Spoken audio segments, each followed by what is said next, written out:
Слава Украине! Приветствую от Полонского, друзья мои. Когда Трамп открывает рот, в очередной раз ждешь порцию глупости, мерзости и запредельного идиотизма. И цинизма, конечно же. И вы знаете, он сегодня открыл рот опять, набросился на президента Украины Владимира Зеленского и выдал порцию просто невменяемой глупости, просто какого-то дремуче-пещерного, я не знаю, как это даже назвать, идиотизма, кретинизма, еще чего-нибудь такое. Ну, я не знаю, как по-другому сказать. Просто послушайте, что сегодня Трампло несло. Я дам сейчас цитаты, и потом немножко разберемся. Провокационные заявления Зеленского лишь усложняют возможность урегулирования этой войны. Во-первых, Зеленский ничего провокационного не говорил. Он говорил, что мы никогда не признаем ни при каких обстоятельствах Крым российским. Что тут непонятно? Крым — это территория Украины. Что тебе непонятно, Трампло? Ну и дальше. Цитата. Ему нечем хвастаться. Ситуация для Украины критическая. Он может выбрать мир или продолжать борьбу еще 3 года, прежде чем потеряет всю страну. Дальше. Никто не просит Зеленского признать Крым территорией РФ. Но если он хочет Крым, то почему они не воевали за него 11 лет назад, когда передали России без единого выстрела? Замечательно. Значит, во-первых, начнем с конца. 11 лет назад Зеленский был артистом, а никак не президентом Украины. Да, он как-то не мог повлиять каким-то образом на ситуацию от слова вообще. Он даже в политике не был. Никоим боком от слова вообще.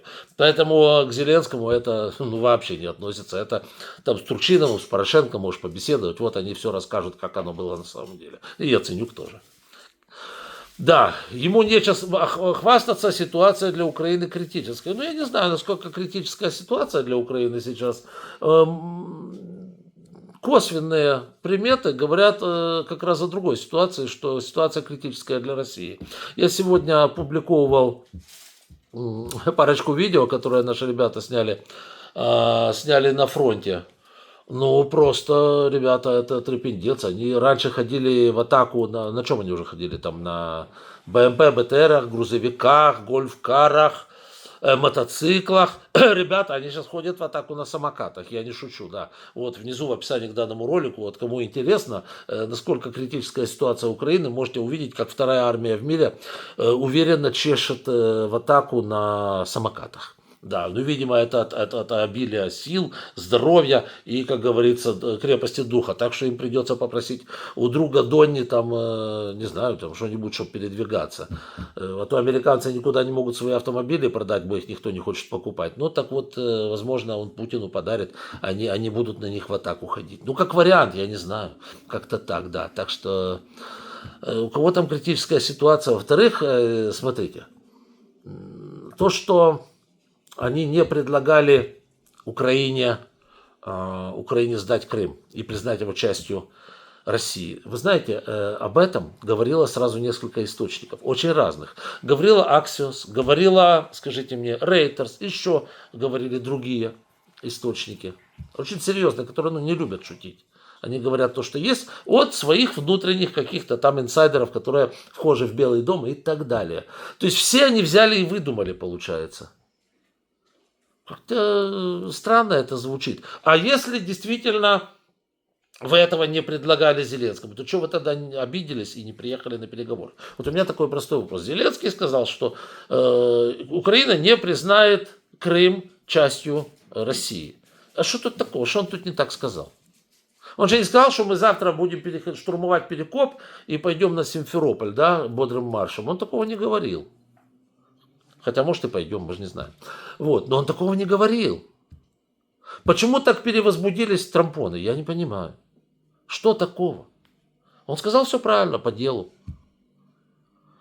Просто такое впечатление, что, знаете, Трамп, понимая, что его вот это вот, Господи, прости, посредничество приходит к полному краху, так же, как в всех остальных вопросах. Посмотрите, он облажался с Гренландией, Панамой, Канадой, Данией, с Евросоюзом, с Китаем просто облажался по уши, там, да, сел в лужи, еще эта лужа сверху у него над головой ляпнула как следует.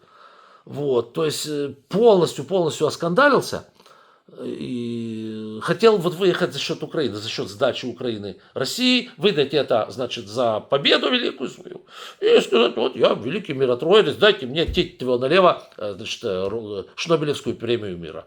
Не, ну Шнобелевскую, может, и дадут, Нобелевскую вряд ли. Вот, так что не надо было перевозбуждаться. Зеленский сказал все по делу. Он же не сказал ни слова, что он не хочет переговоров, что он не хочет мира и так далее. Наоборот, он сказал, окей, давайте заключим мир, давайте заключим, допустим, на 30 дней мир, и за это время будем договариваться о каких-то более серьезных шагах.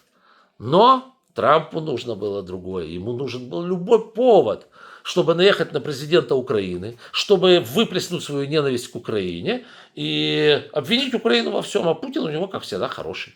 Ну, Путин душка. И Зеленский оказался виноват даже в том, что вот 11 лет назад Турчинов, там, Порошенко, Яценюк поступили как-то не так, да, а Зеленский в то время был комиком.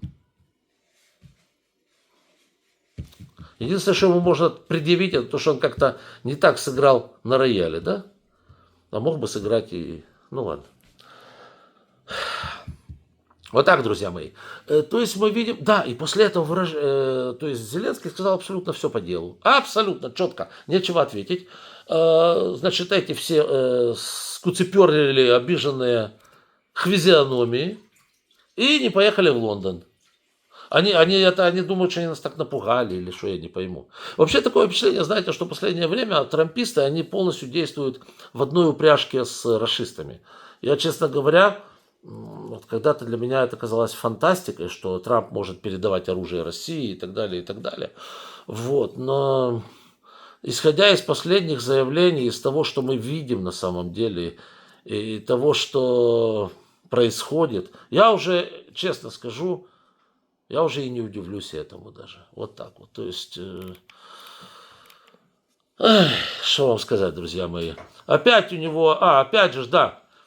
Мы очень, послушайте, мы очень близки к соглашению, но человеку, играющему без козырей, уже давно пора понять это. Что понять это? Что козырей нет. Может, у него же пинжака нету. Трамп, где твой пиджак?